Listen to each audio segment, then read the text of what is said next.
Okay. Over to you, Michael.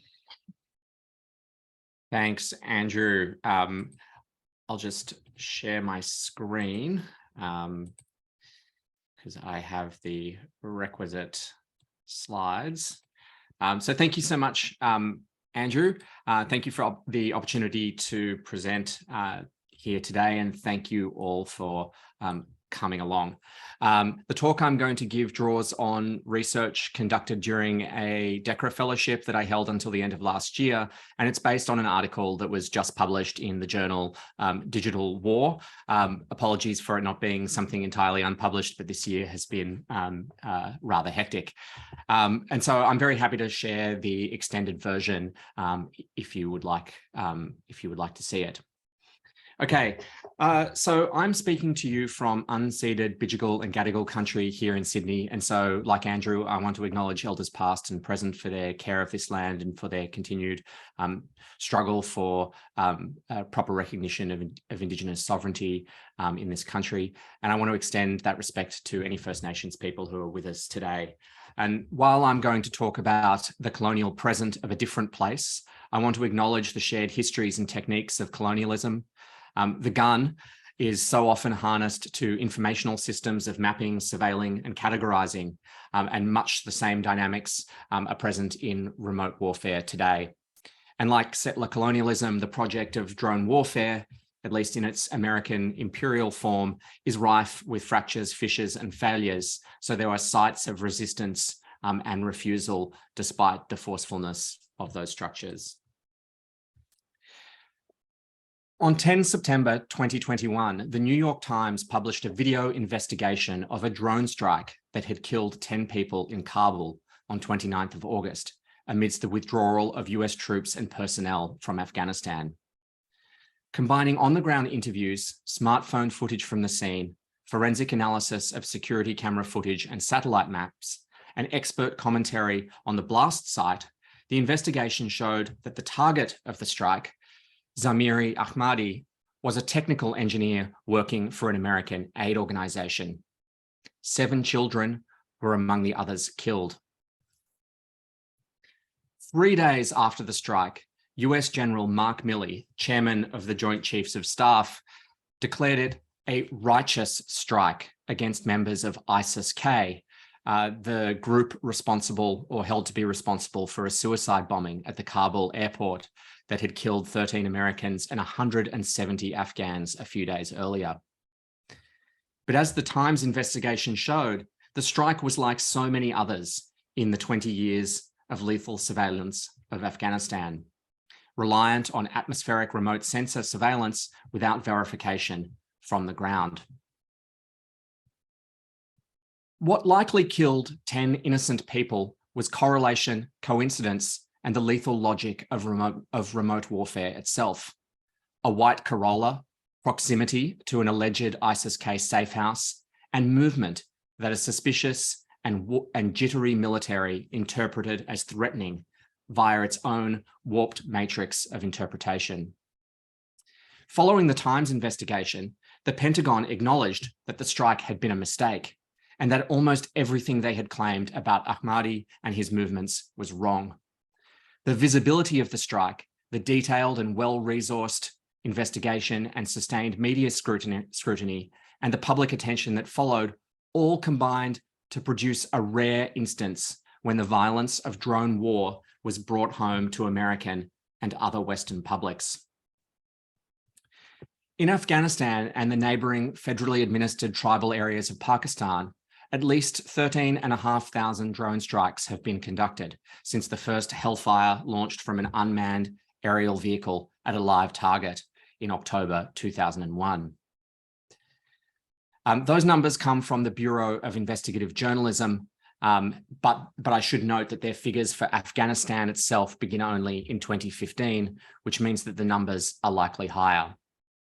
No one knows the total number of civilian deaths, but estimates of several thousand in Afghanistan and Pakistan alone are likely on the low end. No one knows because very few have been closely investigated by Western media or the Department of Defense, and the communities wounded by such strikes often lack the resources to make their lived experience visible and legible to wider audiences, particularly when disclosures by the Pentagon and other militaries are sparse and sparingly published, and when many of the strikes are conducted by CIA and other covert agencies who keep their operations secret. The murderous strike on 29th of August was different. It took place in Kabul rather than in a more remote location. The target was an aid worker employed by an American organization. Children died, and their family could speak directly to their loss. Reporters and photographers could visit and document the site in the immediate aftermath. Media coverage found an engaged audience right when the war in Afghanistan was back in the public eye. But beyond this happenstance, the investigation also reveals how much the media witnessing of conflict has transformed. New visualities have emerged from the expansion of access to satellite imagery that followed the loosening of American restrictions on its sale in the 90s, and the growing popularity and capability of civilian drones, combined with the rise of geolocation and mapping as techniques of media and human rights investigation. So new aesthetic practices have also arisen, driven less by traditional media organizations like the Times and more by entities such as the investigative research agency Forensic Architecture, which uses architectural mapping, modeling, planning, and presentation techniques to reveal state and corporate violence. Yet the techniques, networks, and infrastructures of remote warfare remain unwitnessed or only faintly visible. And despite some notable exceptions, the families and communities that survive strikes or lose loved ones do not figure as prominently or as powerfully as they should, nor are they listened to with the seriousness their experiences demand.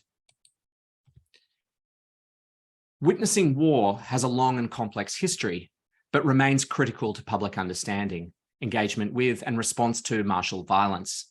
Testimony, which occurs after the fact of witnessing and makes what was witnessed manifest and communicable, can make war known, or at least knowable by producing knowledge, providing a moral and ethical response to violence.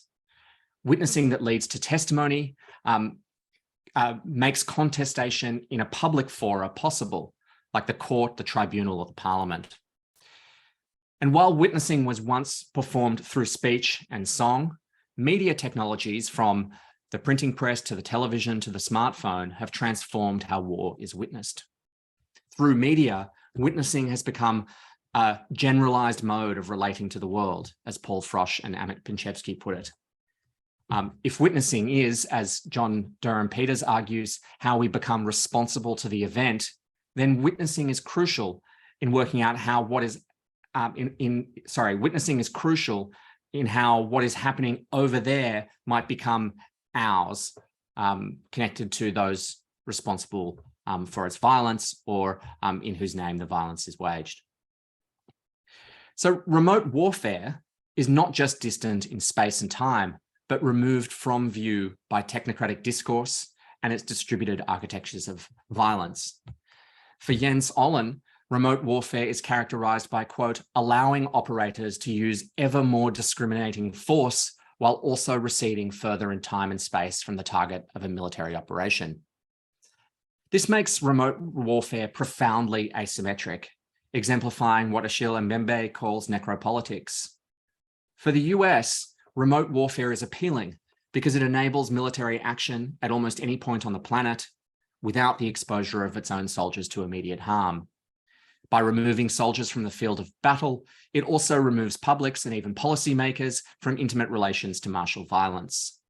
Without body counts and flag-draped coffins to focus attention, remote warfare can operate under far less scrutiny than America's wars in Vietnam or Iraq. This remoteness is possible because drone warfare is also highly technical. The drone strike in Kabul occurred because of the algorithmic analysis of data collected through automated snooping systems and analyzed using random forest algorithms to determine probable outcomes. But that data was also matched to pre-existing intelligence, accurate or not, about the location of ISIS-K safe houses.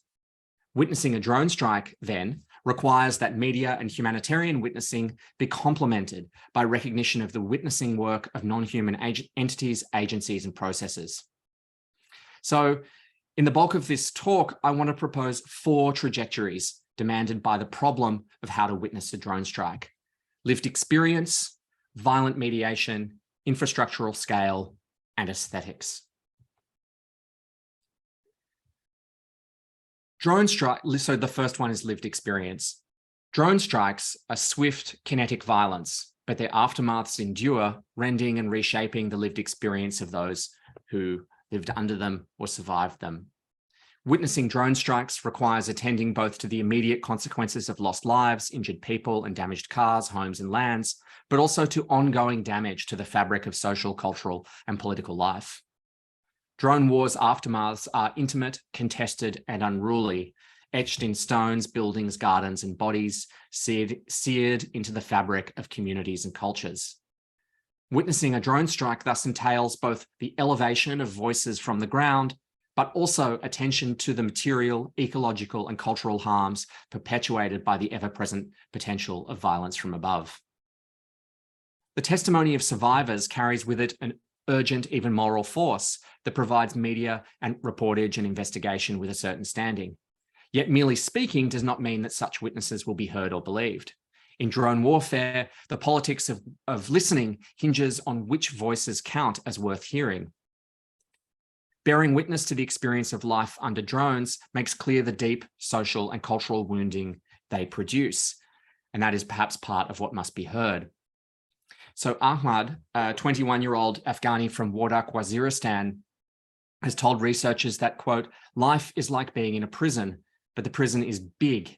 You cannot meet at night, go for dinners, you cannot move easily and without fear, you cannot continue to perform your culture and your celebrations, end quote. So surviving entails reworking relations of community and the movements of daily life in counter rhythm to the algorithmic operations of intelligence gathering and analysis. Disruptions to daily life and its communal governance are matters of space and movement, as well as custom, ritual, and routine. No longer socializing after dark, no longer holding community gatherings, no longer undertaking funeral rites. These are restrictions on custom, but also on mobility, dictated by the uncertainty of violence from the air. So transformations of the affects and movements of daily life are thus themselves a form of witnessing to violence. This rupturing of the affective textures of life can also be found in the insistent, unceasing noise of drones that eats into people's bodies. Those on the ground testify to how they cannot avoid the destabilizing and disjunctive noise, grating as it moves from waves in the air to vibrations in the body. So this ear witnessing necessarily exceeds the human. It's the body feeling the disturbance of the air itself. And in many ways, it's just as important as eye witnessing. So testimonies from survivors expose both the fast and slow violence of drone warfare, its dissolution of tradition, its fracturing of community, its gradual alienation of people from lives lived prior to its arrival. And this collective experience also points to the importance of contextualizing drone violence within the specifics of history. So in Afghanistan and Pakistan, for example, that means making evident the enduring impacts of British colonialism on law, politics, and even the borders of states, as well as the neo-colonial geopolitics practiced by the US state and others. But the material traces of drone warfare can exceed both voice and sound. So one survivor, Idris Farid, describes, quote, pieces, body pieces lying around, and the effort to, quote, identify the pieces in the body parts to determine the right parts of the body and the right person. In an attack on a village in Yemen, distinguishing between animal, child, and adult was often impossible. Even the land is scarred. So as one survivor of a strike in Waziristan put it, quote, the entire place looked as if it was burned completely, so much so that all the stones in the vicinity had become black. The registration of violence enacted on the sites of drone strikes constitute a form of witnessing that both precedes and exceeds the human. It precedes the human because ruined flesh, scarred rock, and shattered plant life is already witnessing in the instance of explosion. itself preceded by the air's mediation of light in the collection of sensing data and of force in the onrush of Hellfire missiles. It exceeds the human witness because this witnessing often occurs below the threshold of detectability, in the faint striations of dirt subject to passing shrapnel, in the misting of viscera, in the ephemerality of heat, and far outside it too, in the elusive scale of the drone apparatus itself. So the lived experience of drone strikes is not solely reducible to the voices of the people who live under them, important as they are, but rather calls for more expansive engagement with collective traumas, community disruptions, and more than human ecologies. Violent mediations. Witnessing drone strikes necessitates tracing the emergence of the act of violence in and through the media technological apparatus of the drone. What makes drones efficacious is their sensing capacity, their ability to mediate the stuff of the world into information and facilitate its analysis and exploitation. Mediation is more than simply representation in media, but it is, as Lisa Parks puts it, a performative enactment in time that involves demonstrating, putting forward, or bringing to life as much as it involves representing or depicting something that has happened. So while the drone's motility, its capacity to move under its own power, means that it is constantly mediating the atmosphere around it, connecting to GPS infrastructure and managing control signals and so on, violent mediation is what makes drone warfare possible. So in my work, violent mediation names those material connective processes that are constitutively harmful, whether because they cut, target, exclude, define, categorize, or classify in ways that are injurious to human or non-human entities and environments. So the strike in Kabul that killed Zahmiri Ahmadi depended on precisely these kinds of violent mediations, correlating movement without context, targeting systems that transform complex lives into preemptive targets, random forest algorithms that autonomously analyze data, remote sensor systems that provide narrow viewpoints, reimagined as godlike and omniscient. So in much media witnessing of drone warfare, including a lot of the reportage that we see, these techniques remain obscured or only partially visible. And to an extent, of course, this is understandable, as so much of remote warfare is black boxed, either by military secrecy or its own technological form. But what we need to recognize is that martial operations, war operations, are intensely mediated. They're bound together through recursive informational flows, structured and organized by different media techniques. So Packer and Reeves write that military knowledge is primarily a media problem, as warfare is organized, studied, prepared for, and conducted according to communicative capacities. So military strategy, logistics, and operations are all determined by media technological capacity, but also shape those technologies in turn. So this co-constitution of war and media means that the humans whose lives are the fodder of martial violence are actually increasingly ancillary to the workings of the systems themselves, a transformation with significant ramifications for social and cultural life within Western politics. So in my theorizing of it, violent mediation is embedded in a material ecological understanding of war and the role of technologies of perception within it, including drones. We might think of this violent mediation as the connective tissue of drone systems, constituting sensing at the material level of technical operation, but also stitching what is sensed into the larger apparatus.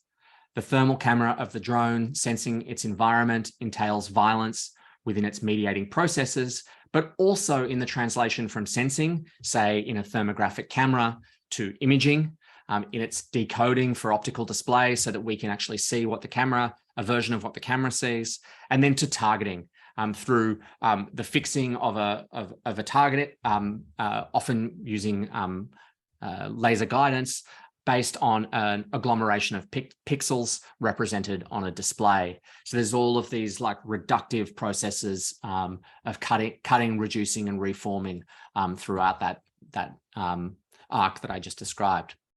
So attending to violent mediation thus means focusing on the movement, use, and structuring of information within the military apparatus, as well as within the elements that compose it. In the Times investigation of the Kabul strike, these violent mediations percolate below the surface, but they don't come fully to the fore. The investigation, for example, is explicit about the tenuous nature of intelligence gathering and the dangers of correlating data points like driving a white Corolla and making multiple stops with being a terrorist. But the architectures that make that possible don't materialize so much. Even the raw drone video footage eventually obtained by the Times offers limited insight. And the image on the screen right now is from the raw footage that the Times obtained.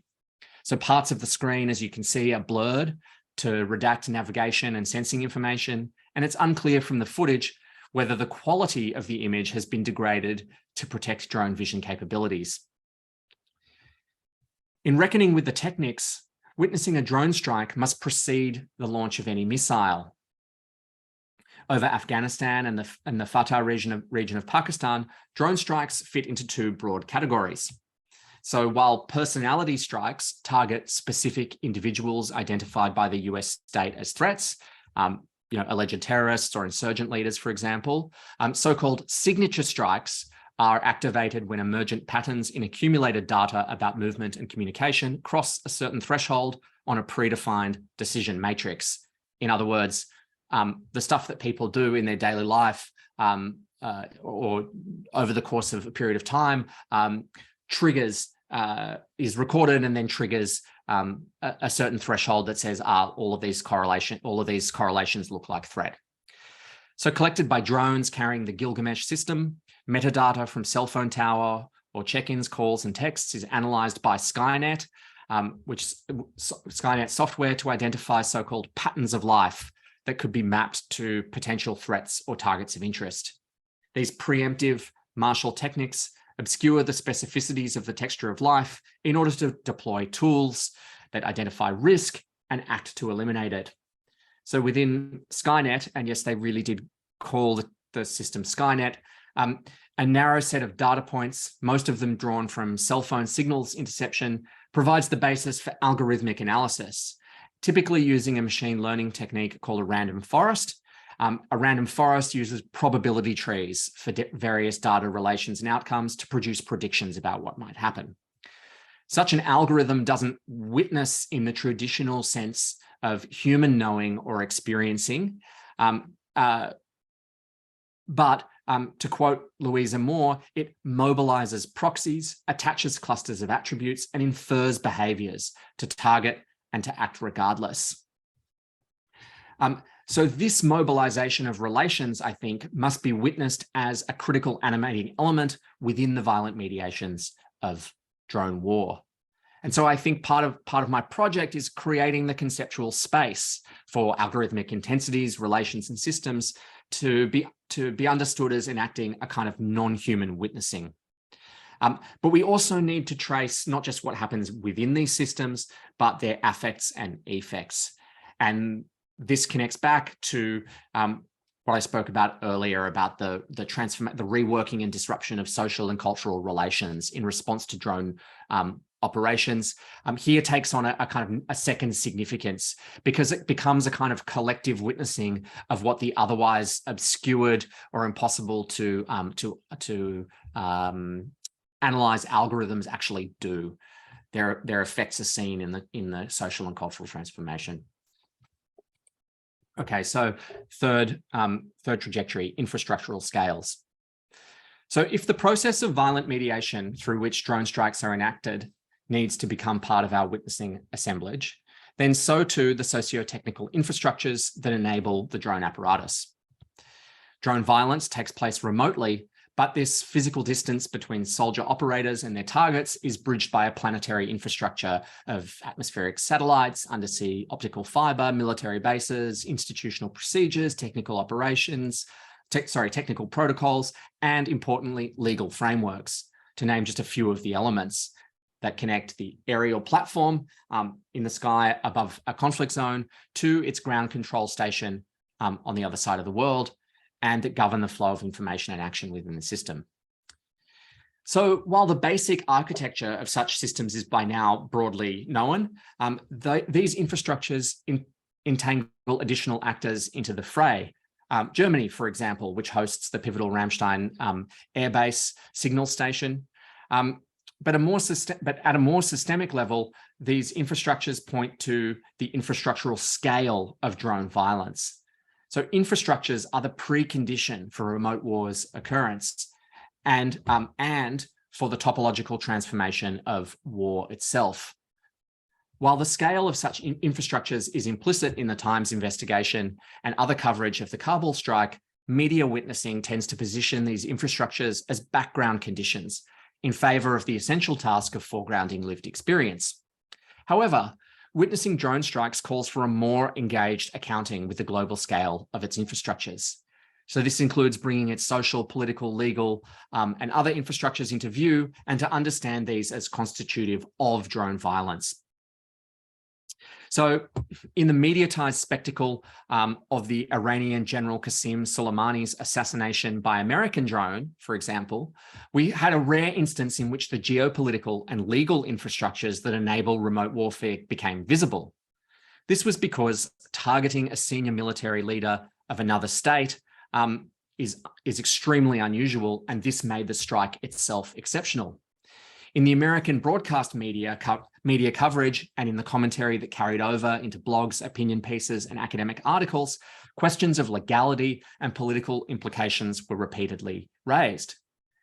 In this case, it seemed, the geopolitics of drone warfare came into view because the victim of a strike was already political, quote unquote, rather than rendered outside politics by the necropolitical nature of the apparatus itself, which predetermines those subject to its gaze as potentially able to be killed. So claims of Soleimani representing an imminent threat were retracted by the US in favor of an argument regarding the ongoing threat posed by the Iranian Republican Guard. Bringing those legal political infrastructures into the frame of media witnessing represented a rare instance in which their dynamic agencies were recognized as necessary to a full accounting of the strike against Soleimani. For publics to witness such a strike entails state responsibility and the enabling agency of legal infrastructures to be understood. By contrast, the Times investigation of the Kabul strike largely left the politics of remote warfare aside, and in doing so radically delimited the potential to witness the material, technological, and the socio-political infrastructures of drone warfare. The assassination of Soleimani, by contrast, also exposed the complexity of the information environment, as video that purported to be the feed from the Reaper's thermographic camera was this video went viral, particularly on Twitter, but it was, and people claimed that it was the actual video feed of Soleimani being assassinated, but it turned out to be video game footage. Whereas imagery from smartphones and CCTV cameras that captured the aftermath of the strike provided kind of piecemeal visual evidence of the event. So in some ways, being left with the debate over the legal and political dimensions of it became at the core of how the strike itself was witnessed and understood. And so we might expand this out more generally to how we think about the witnessing of drone strikes.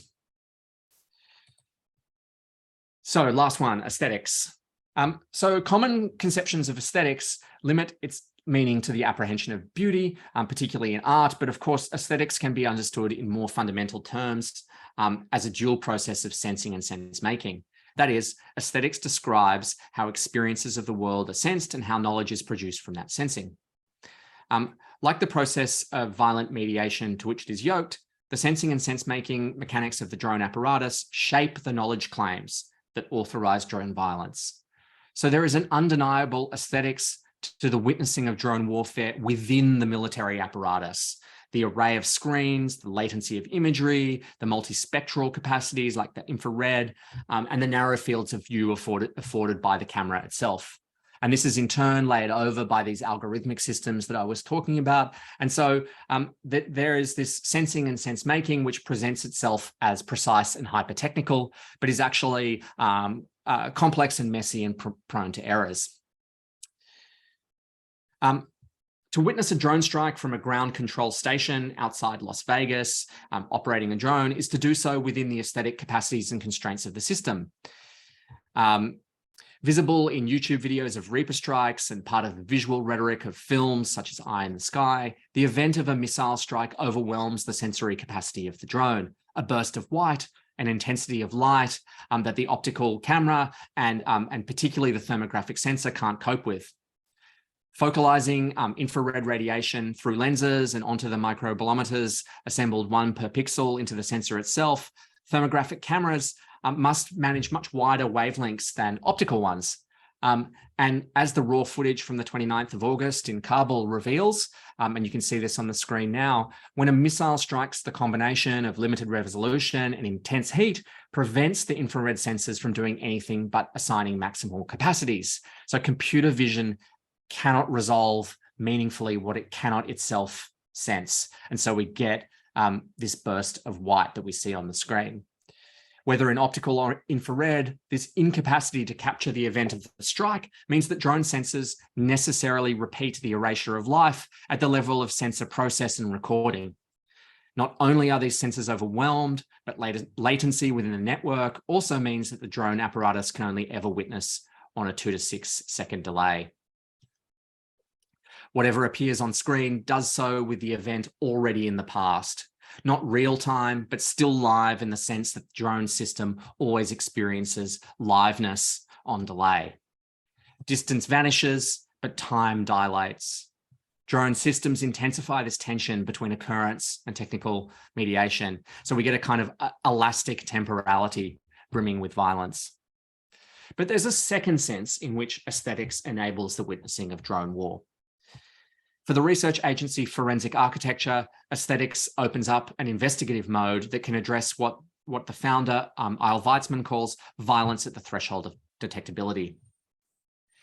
In one of their earliest investigations, Drone Strike in Miranshah, mapping is used to make visible the split-second violence of a drone strike on a home in northern Waziristan. Beginning with fragments of mobile phone footage aired on MSNBC, the investigation used this footage with satellite imagery to locate the specific structure, undertook pattern analysis of footage that showed the room struck by the Hellfire missile, and then used 3D modeling to build a replica of the space. By triangulating the likely trajectory of the metal fragments from the missile, Forensic Architecture revealed the mid-air position of explosion and demarcated shadows that likely signaled the position of bodies that absorbed the shrapnel before it could strike the walls. In Drone Strike in Miranshah, the aesthetic capacities of walls, smartphones, and computer models each work in different ways to produce a kind of witnessing assemblage. The shaky camera capturing the fear of the observer, the scarred walls, the satellite imagery, computational models, all the countless mediations that swirl through the making possible of this forensic testimony. To be witness to what takes place at the threshold of detectability means bracketing to an extent the human sensorium in favor of an emergent more than human aesthetics. The non-human lethality of the drone calls for a non-human witnessing, even as we need to refuse humans to escape responsibility. So forensic architecture's work operates in both the overtly investigative domain of human rights research and in the activist art domain of galleries and public engagement, where it creates points of civic participation in the witnessing of war. So a crucial task in witnessing a drone strike is to leverage how sensing and sense-making operates both to make legible the undetectable and as a technique of address to publics that might otherwise resist the making political of the supposedly technocratic violence of drone strikes.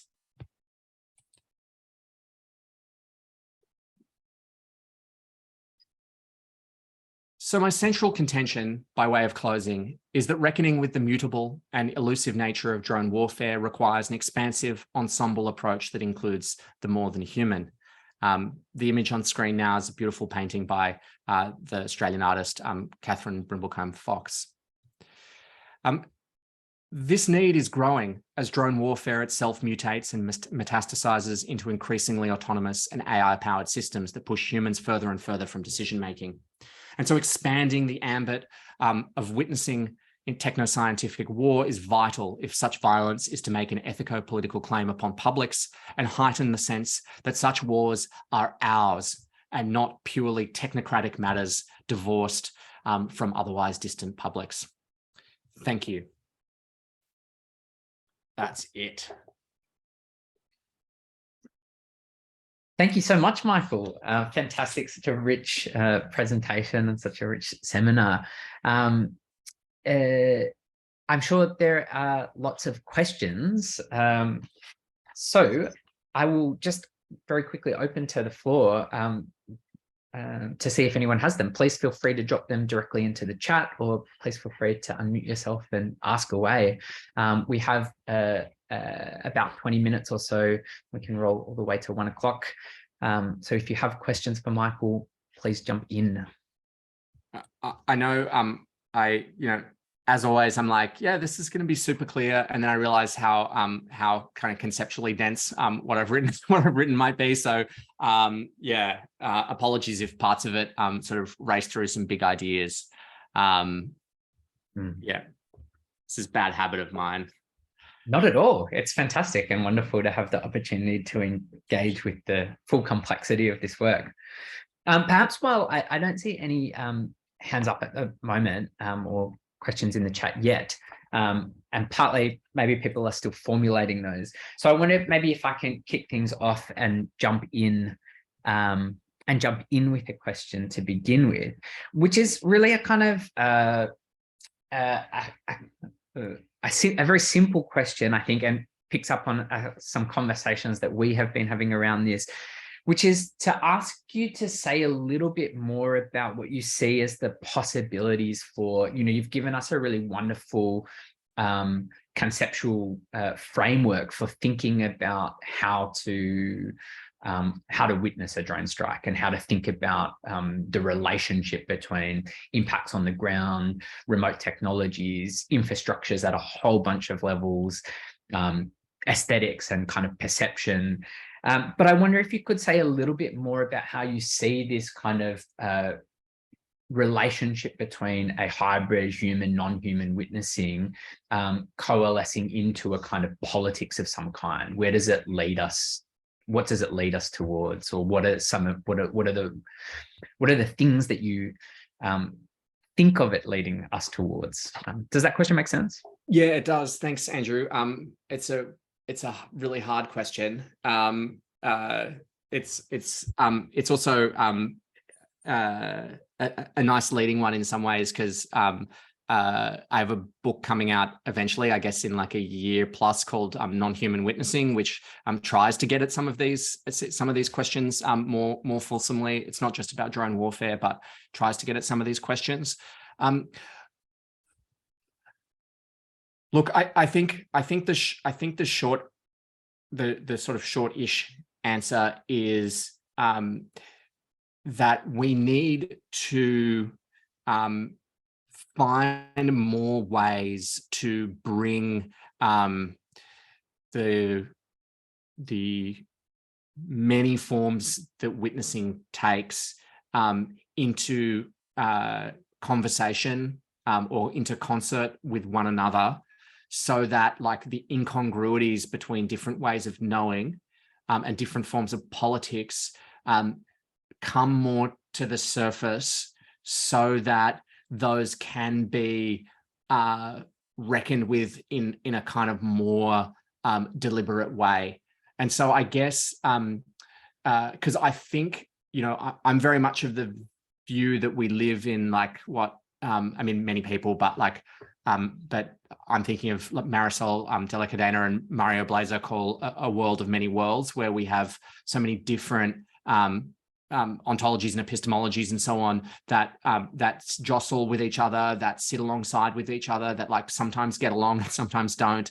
And we can't flatten all of those different ways of knowing out. And so part of the tension in my project and in my work in general, and I think a tension that kind of confronts us as we try and deal with planet spanning or distance spanning technological and political capacities to do violence or to produce knowledge or whatever, combined with like more and better communication across different ways of knowing in different communities and so on, is that like we're kind of being confronted more and more with both the danger, I guess, or the violence done by like one way of knowing or one way of doing politics, even as we are, I think, in some ways actually entering a space where there is more and more potential to have more and more competing ways of being and knowing and so on. So I know that's all even more kind of abstract in some ways than what I was talking about in the presentation. But I guess like if we think about that in more practical terms, it might mean like finding ways to produce fora of different kinds that bring together, say, the forms of knowing and the types of kind of aesthetics and investigation that we see from forensic architecture with, for instance, like on the ground experiences with the legal, geopolitical, infrastructural dimensions with those technical things present, and perhaps like, and I don't know what I don't know what the engagement or the relation with war making in all of that might be, because on the one hand, I think, you know, it has to be oppositional, and then on the other hand, you know, is there value in confronting war machines with what they do, with the violence that they do, and with ways to reduce that or think differently about that. So I know that's like a wishy-washy and unspecific answer, but I guess like I think it has to be a kind of collective project of developing new politics and new fora that can deal with discontinuity and incongruence, I guess. Thanks so much, Michael. And I can see that Jane has a hand up. So Jane, please. Thanks very much, Michael. That was really provoking. I mean, provoking of more thought needed on my part. I'm very intrigued by the language. Some of it is obviously very warlike. You know, we've got predator, reaper, hunter, hellfire, all that. Well, there are also some sort of neutral ones. I mean, Gilgamesh kind of baffles me slightly. And there's some neutral ones like, I mean, sort of neutral Skynet. I'm wondering, has your research involved any discourse analysis? Is there any relationship, a two-way relationship perhaps between the language of drone warfare and video games? And do you note any attempt to use euphemisms to minimize the kind of horror of war? So thanks, Jane. Good questions. I'll try and be quick. So the first is that euphemisms abound, right? And they're really problematic. So you know, remote warfare is often described as precise, for example. But what does precision mean? I mean, if precision means that the weapon can reach what's determined to be its target with a degree of accuracy that prior weaponry could not, yeah, sure. But like, but is there precision in the identification of those targets? Is there precision in the thinking and decision-making processes and so on? You know, the idea of like, you know, surgical strikes is really problematic. You know, the language of surgery, of hygiene and so on figures those subject to this type of violence in a pretty gross way. And that type of thing abounds. You know, the technology that's used to determine the software that's used to determine the blast radius of certain types of drone missiles is called bug splat, or colloquially called bug splat, the bugs being the people, which is like, you know, truly dehumanizing and awful. So yeah, I mean, people have done various kinds of discourse analysis on this type of stuff. I'm not sure about like a super systemic approach, but you know, there's some other people in here like Chris and Tim who've done loads of work on drone warfare as well, and so, you know, they might know of things that are escaping me right now. I've lost track of, I should have written them down. I've lost track of the other parts of your question, Jane. I was interested if there was a two-way flow between video games and drones. Oh, the video game question. Thank you. Sorry. The relationship, I think, is really complex. I think the rhetorical, critical language discussion about it, which calls drone warfare like PlayStation warfare and stuff like this, is not great. In part because like there are superficial relationships between video gaming and drone warfare, or not, maybe not superficial is the wrong way to put it, but like for a long time, some of the controllers used for drone warfare were very similar to what you get on an Xbox, for example. And yes, it's true that you're like looking on a screen and you're pressing a button, but actually, you know, drone pilots and crews are usually spending days and days staring at like really banal, slow moving imagery. A lot of drone warfare from the operational side is like super boring. And while drone pilots will talk about like, it's like pressing a button on a PlayStation, they will also talk about the trauma that they experienced. They'll talk about like about how horrifying the violence can be. So I think that there are like that the relationship between drone war and video games is extremely complicated. I've written a little bit about it, and I'd be happy to send you the chapter if you like. But yeah, I think it's more complicated than the public rhetoric allows. Thanks, Michael. Thanks. There's a question from Catherine in the chat. I'll read it unless you want to jump in and ask it yourself, Catherine. Okay. The issue of infrastructural scale raises thoughts about Virilio's comments re the human scale, where proportions, size, spatial dimensions are polluted by technological engagement from nano to vast. He calls it a pollution of proportion.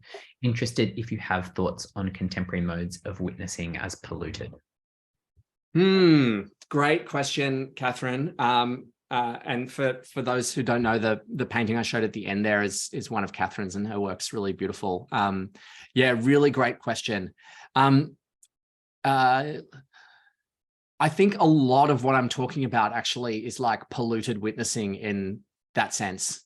And I think one of the places I guess I've come to with after sort of a long time working on issues of witnessing in various ways is it's really hard to find, you know, the pure witness if one exists, you know, and that like we're all partial in various ways, right? We as human witnesses are all partial, and so too any kind of non-human witness is going to be partial. I think that problem of scale, though, is a really important one to reckon with across a range of different domains. And I actually think that we need to think of so maybe both in the context of drone warfare, but also elsewhere, we need to think of scale itself as a problem for witnessing. And what I mean by that is that like we are having to reckon with scale in so many different ways now. And you've pointed to a bunch of them there, drawing on Virilio in like from the planetary down to the absolutely micro, right? And so how to reckon with that in relation to the human in human forms of knowing and human forms of perception and our sensoriums and so on is really, really difficult. So I guess like in my kind of larger project around non-human witnessing, scale figures quite a lot in that.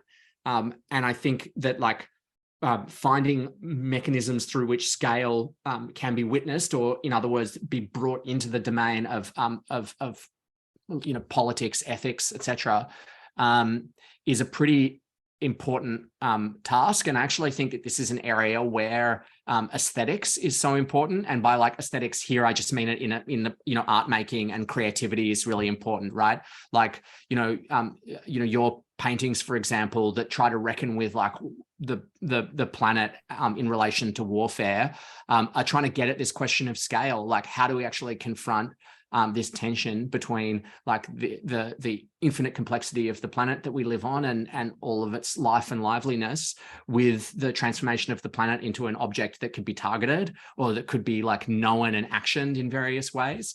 yeah, to me, this is like a really significant problem in thinking about how we make knowledge and then how we contest that knowledge or bring that knowledge more overtly into the terrain of ethics and politics. But I don't have a nice, neat answer. Sorry. No, I didn't expect a nice, neat answer, but it struck me with having seen that forensic architecture early investigation of the drone strike and how they shadowed the shape of the figure. And so, the human size, which Brudio talks about, how, because that's how we relate to the world, is from our physical sort of size and shape. And here it was like a ghost or a remnant or something on the wall, and yet it was this amazingly enormous project that tried to capture the distance of the remoteness of the operation. It just struck me as very interesting, and yeah, I think I really liked your answer. Thank you. Thanks, Catherine. A couple of comments in the chat that I'll just relay. One from Urosh recommending Omar Fast work.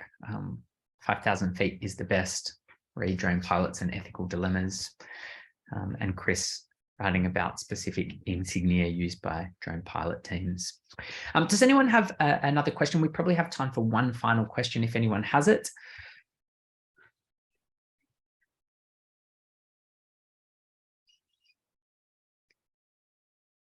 Well, if nobody has a question, we might finish a couple of minutes before 1, which is nice and tidy. So thank you so much again to Michael for the wonderful presentation, for the wonderful seminar today. Thanks to everyone for coming along. Thanks for the wonderful questions. As I said, we'll be back for the next SAM seminar on October 26th with Tanya Dreyer presenting. So look out for more information on that. And have a wonderful rest of your week.